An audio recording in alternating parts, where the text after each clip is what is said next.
wanted to mention that noticeably the Embassy of Uzbekistan has become very active lately in working more closely with the Uzbek community around the country.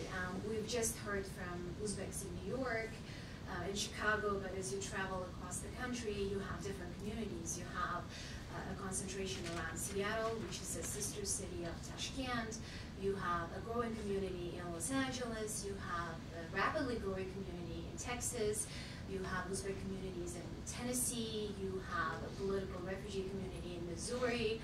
You have a community in Ohio now, again, mainly political refugees there too. And Florida. In my view, Florida has a lot of illegal Uzbeks. We don't get to hear much from them, but it's mainly political refugees there too. And Florida. In my view, Florida has a lot of illegal Uzbeks. We don't get to hear much from them, but it's every Uzbek is a walking story. They all have their own incredible histories, and you just heard from some of them, and hopefully this gives you a glimpse into the Uzbek lives in the United States. Very often people say, well, how is the Uzbek diaspora doing in the United States? I personally, and also as a journalist, hesitate to call the community a diaspora. I don't think the community is there yet. Because as you have heard from Uzbeks here, it's a community still struggling with the basics, how to establish yourself here, how to take roots, how to be an Uzbek and yet embrace everything that is American, how to take roots in this country, how to find a job, how to send your kid to the best possible school in the area. So the community isn't yet thinking about having some kind of a larger impact. Definitely, they're not there to think about political impact. So I will open the floor for questions now, and I'm hoping that some of you will also ask about these issues, because at the end of the day, fine, there are hundreds of Uzbeks here. Yeah, we can promote our culture and our history, as much, but what is the point? What are we trying to prove here? As Uzbeks, are we trying to convince the American public that we are our ancestors are the greatest people in the world, or are we trying to establish ourselves in this society and have some kind of an impact here and at home? So I'm going to leave you with those thoughts, and let's see who. Go ahead, Bob. Rael Hanks from Oklahoma State University. I'm Jonaka. I want to thank you for the wise and beautiful things you said about Islam. And I also want to let you know that if you wish to come to Oklahoma and open a restaurant selling shashlik and samsa, I will personally keep you in business. More seriously, to follow up on Navbahor's point just a moment ago, I was sitting here as an American and someone who grew up in this country and grew up in this culture. First of all of you make me very proud to be an American. You are the American dream. And it struck me that maybe just as a general question to follow up on the point that you raised, I'd like to know what the biggest challenge each of you faced when you came to this culture in this country as an immigrant. This is a question to all of you. Why don't you start, Dilorom?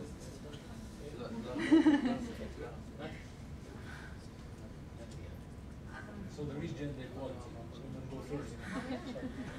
Okay, I think one of the challenges when we started our life in the U.S. was adaptation to the new society, new norms. Although I had experience of living in the United States before I moved, I was an exchange student when I was in high school to the U.S.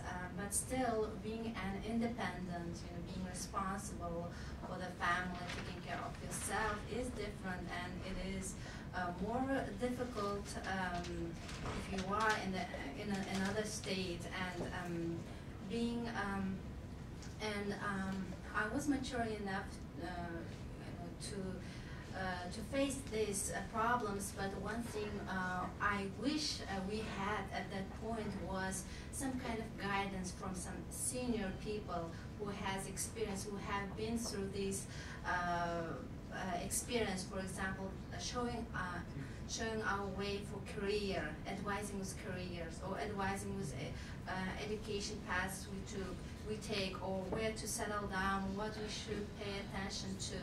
And I would imagine that can be a mentor or close friend or someone close who's open to help to immigrants. For example, if we had that kind of help, I think now we may have been in a better situation now. We have made some wise decisions before instead of some others we took in the past. And I support this Uzbek-American associations or any community in any way because I imagine them, I want them to create such an opportunity for the newcomers or who came recently, so that they been in a better situation now. We have made some wise decisions before instead of some others we took in the past. And I support this Uzbek-American associations or any community in any way because I imagine them, I want them to create such an opportunity for the newcomers or who came recently, so that they didn't lose their control or they didn't, fall in despair or lose some hopes. It's basically, obviously different culture. There are obvious problems with adjusting to new culture, new society, and new people, and there should be some help to anyone, whether they are educated or who doesn't speak English. Those help is needed to everyone. Thank you. So, thank you for that question. As an immigrant, actually my story is a little different because I came to this country by DV lottery in 2007 without language, without English. So first challenge was, of course, English. And the second one, I can say limited communication. If you know, in Uzbekistan, we have weekly, monthly, it says gap, choykhana, gashtag, salbat, so different like catering. Like we can sit as friends, like usually men separate and women separate, and we will exchange our problems or experiences about life. Here, that was one challenge because when you don't know language, you cannot talk to your neighbor. You don't know your neighbor, you don't know your like neighborhood and people, and you cannot communicate. So that was very challenge for me. It was very limited. And third one, we can say skills, like skills of living. We can say I can give example. Not enough skills. For example, in this country now in Uzbekistan, of course, they're upgrading the whole because of internet technology. They're changing. In the beginning, when I came, like let's say first 3 years, 4 years, I didn't know how to make an appointment by online, how to call. I went and I stayed in the line, but I didn't know because as an immigrant. And after a while, I learned that, for example, I can send the letter by USPS, or I can make an appointment by online, and to solve the problem faster, easy, and kind of things. And as a member of the board of Vatandosh Uzbek-American Federation, we have usually a lot of calls about misunderstanding this culture, this society. Sometimes, for example, I can give a good example. A call from a young woman. She was walking with her 6-year-old son in the street. Maybe a son wanted the chocolate or candy, and of course she said no because she's in New Uzbek, and she just hit his back. Just don't do that, not to hurt him. Just don't do that. Don't cry. An American woman, she called 911. He has crazy woman hitting, yeah. But she didn't understand. And both, I mean, American woman and Uzbek woman didn't understand. It was misunderstanding. And police came, in that situation, they arrested. I mean, and they called us, and we sent to them a free lawyer who is from Georgia, Republic of Georgia, which is close culture. And they explained, okay, this situation, she's not trying to hurt him. Just it's kind of discipline. Like in Uzbekistan, it's not big deal. It doesn't mean Uzbek woman are like angry or she doesn't like her son or daughter. But it was misunderstanding, that kind of things, We have that problem, so we need to fix that. We have to explain. That's why information and legal help is #1 thing, I think. So I think all Chicago, like Tashabbus, Vatandosh newspaper, all another organizations, they are working about this problem. So I think in future we will change this, we will update, we will give our knowledge to them. It works, I think. Thank you.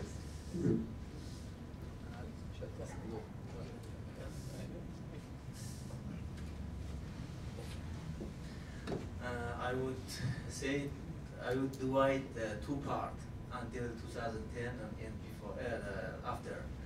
At that time I immigrated 2003, 12 years ago. At that time was many things were expensive. 12 years ago. At that time was many things were expensive, like internet, like no WhatsApp, no like emailing, chatting, Facebook, Twitter. At that time was very difficult to get the information. I came here as a blind. I had some friends here, but so I didn't have enough information. Nowadays, after 2000, approximately 2010, there are lots of people coming here with the information. Even we don't know the information they have. Recently, for example, 2 weeks ago, somebody was contacted from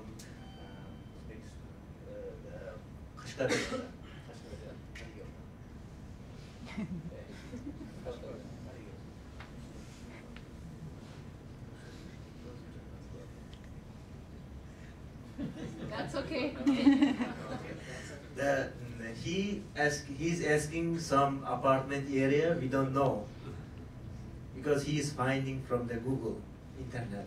And then we decided to give him some places for 15 days, and then he can decide here what area he wants to, what school area, what price, and then here, there, and then he likes or not, for example. That time, even we didn't have enough source to call, because every minute was 10 minutes, 15 minutes, 15 cents, 10 cents, right? Now it's free to call. You can contact anywhere. So now it's easier. But the different side is a language barrier. Of course, many people, almost 90% people that I know, they don't have English enough to communicate with other, like American people or English speakers. So thing is, different sizes. We have to adopt American culture in terms of understanding culture. We have to understand, respect, and then keep our side is different way, but we have to adopt. Otherwise, without integration, we cannot achieve the whatever we have folks like successful life. So I living in Chicago. Living in Chicago and coming to Chicago, I approached two uncomfortable 2 times. Once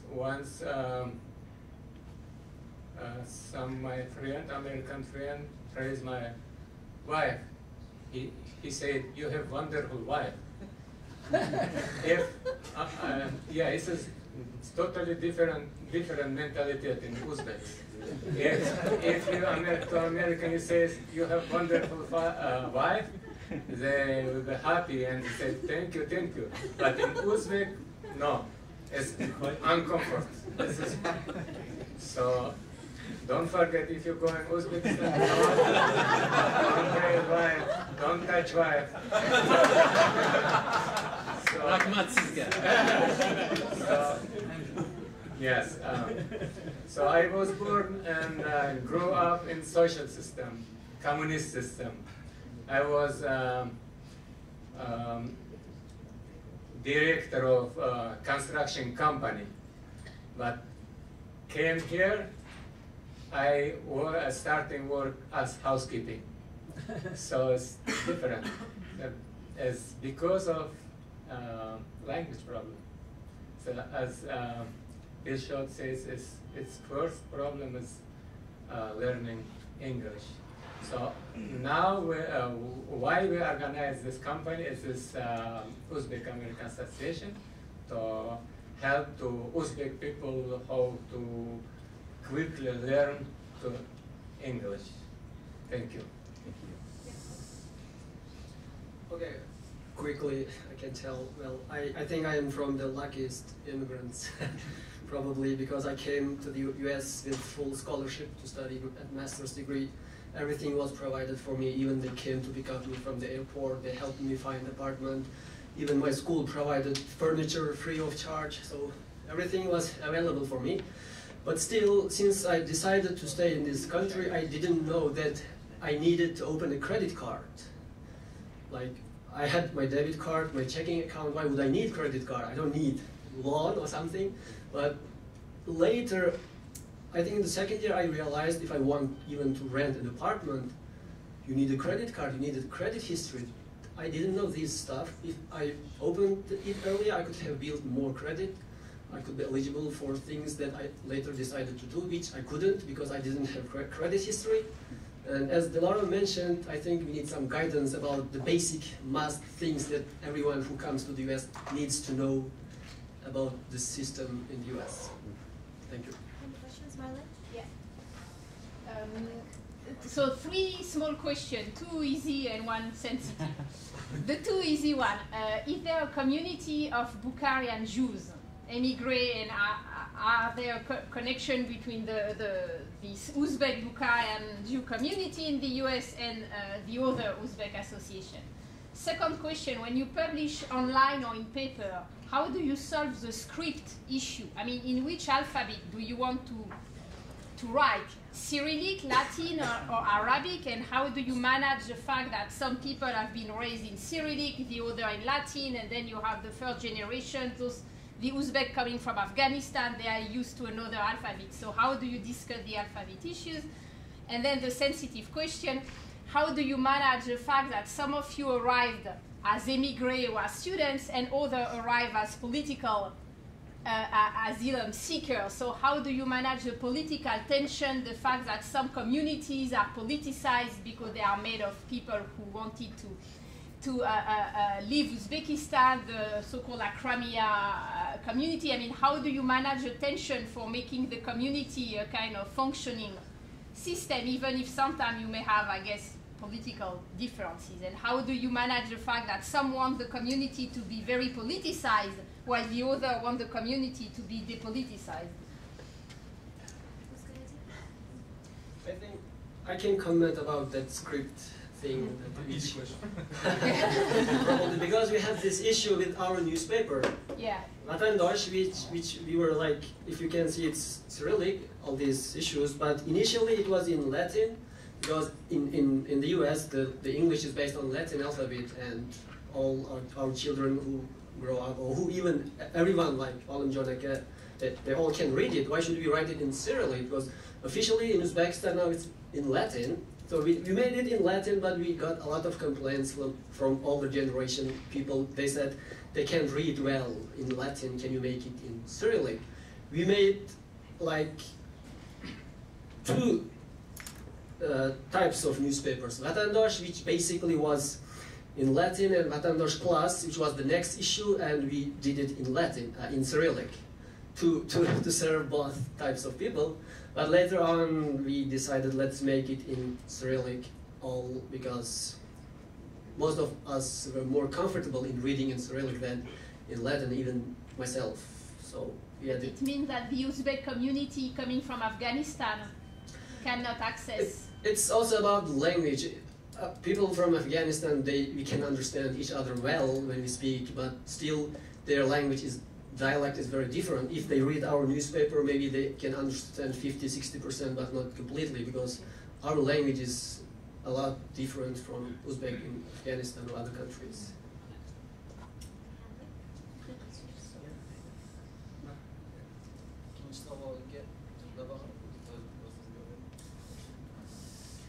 Okay, about the alphabet, I prefer Latin, as the Behzod says, because why is Latin?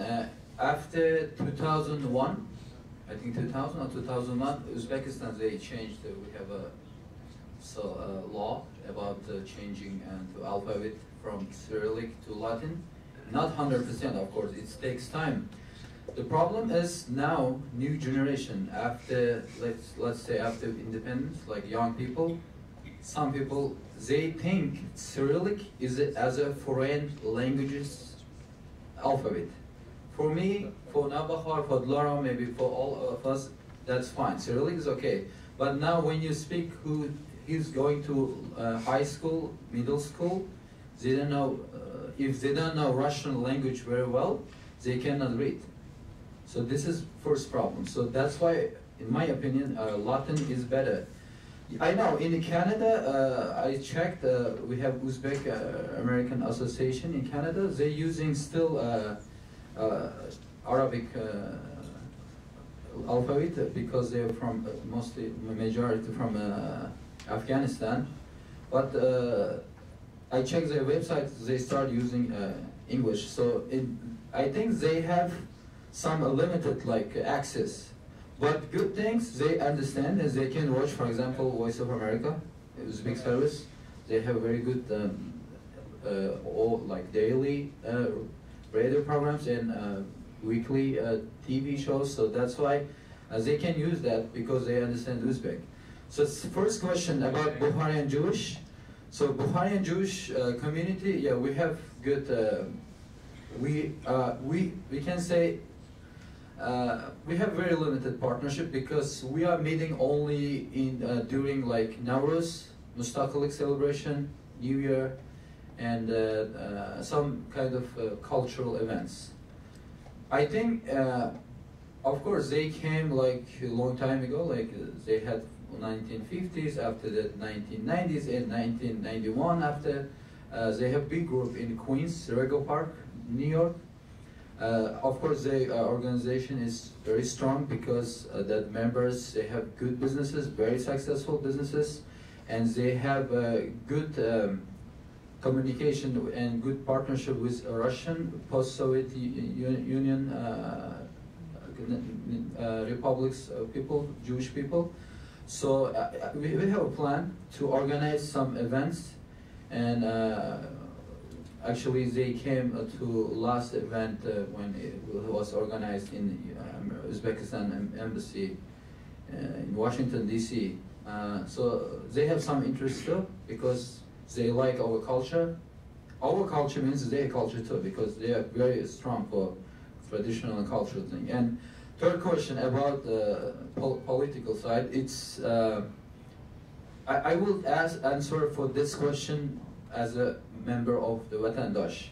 So yes, we have not only in Uzbekistan, everywhere we have, they have, each country they have some problem. Some oppositioners political, who face political problems, as well Uzbekistan too. But as a member of the Vatandosh, our focus, because I don't think so too many people live in Uzbekistan. Who's coming to US very happily because DV lottery, by student visas, by work visas. So that's why our focus to help new immigrants who's coming from Uzbekistan as a DV lottery winners and students and people who planning to live here. Because we have some groups here. Vatandosh, we don't have any plan with them. So So they can do their jobs, but so we will do our focus, our purposes to help our Uzbekistan's immigrants.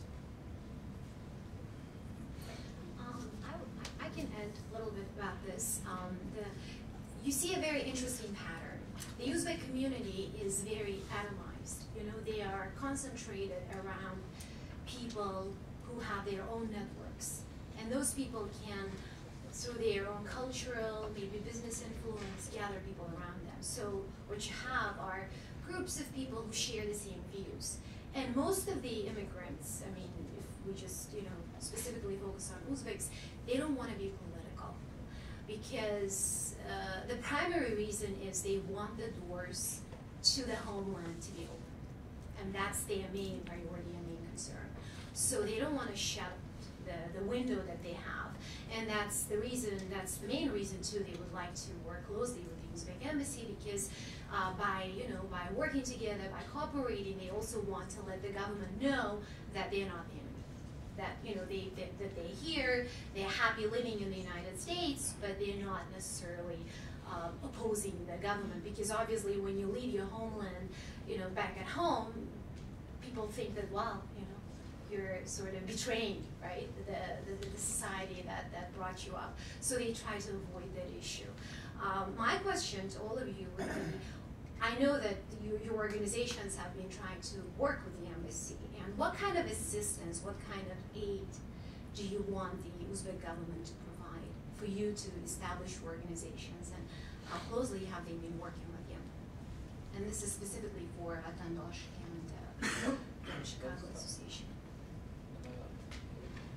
First, I would like to address first question before you. It was about the Bukharian Jews. We don't have any connection as a Uzbek-American Association of Chicago in Chicago area with the Bukharian Jews. So second thing, personally, we use the main as a website holder in the organization. We use the Latino alphabetical, no Cyrillic, and then English. Everybody can access there. The third one is the immigrants, political versus the regular immigrants. How can they talk with our organization? Our organization is main policy is to keep culture here, Uzbek culture, and then provide to Americans or American citizens better quality and trustful information. And then provide the education for the Uzbek language and other useful stuff for the children, for the school, creating schools, such as things. That was my short one. And the second one, there's we are always inviting the New York Uzbekistan consulate in New York, always Independence Day, Nowruz Day, and then Washington, Uzbekistan embassy in Washington, and they are always keep in touch. We are with us. So recently, as I said before, on January, like March 21st, we invited them. They visit us, both from New York, Vice Consul Ovozi Ahmedov, and then Mr. Forbatek. So they're always trying to get information from us what we need the help. So as I said before, they want to provide with the school supplies. So question, okay. Actually, this is a very nice question. I was waiting this question. As a member of the Vatandosh Uzbek-American Federation. Okay, we have very good partnership and very good connection, like organizing tradition and cultural things. It's actually, I'm happy. But I think we have some barrier, which is we need to remove that for next purposes, like to organize events for Uzbek people, to help like give information, like legal information, like consulate services. Actually, I can say my opinion about the counseling services in DC and in New York City, because why I'm saying, someone posted my cell phone number in the Vatandosh comments as a legal helper, advisor. They called me, okay, hi Dilshod, are you a consul? Do you work in consulate? I said, no, I'm not consul, but I can give some information. Oh, I need the help to get some document or to ask some information from consulate. We need to change that thing, because some people, they still think like who come from like from not from city, from like villages, you know, because they have problem in Uzbekistan. Maybe they never went to that office, they never called, because we can say uneducated, maybe which is not enough knowledge. So we need to change. For this thing, we have to organize different events for Uzbek people, for Uzbek immigrants with Uzbek consulate and Uzbek embassy. So they have to explain their doors open for them. I mean, because they are representative of big country in America. So the organizing events will help like with different topics. So the second thing is good news. They change counseling services. I mean, better, positive news, because of, for example, New York, you can make an appointment by online, very easy, Monday to Wednesday, and it's actually very helpful, because when I went maybe 2 years ago, it was very small room and people are waiting outside, and you know, sometimes when hot, they don't have place to stay because the security will not put the inside of building, because it's like they have a ton of like different countries consulates. So they change, it works. It's very nice, because you can make an appointment, you don't have to wait now.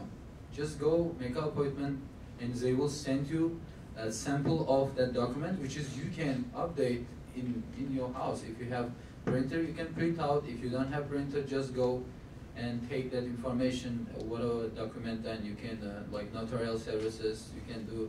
This is very good thing. And so we need, we have some plan with we just spoke with some people and some activist people. We need actually to build like basic information, like brochure, I think, for new immigrants.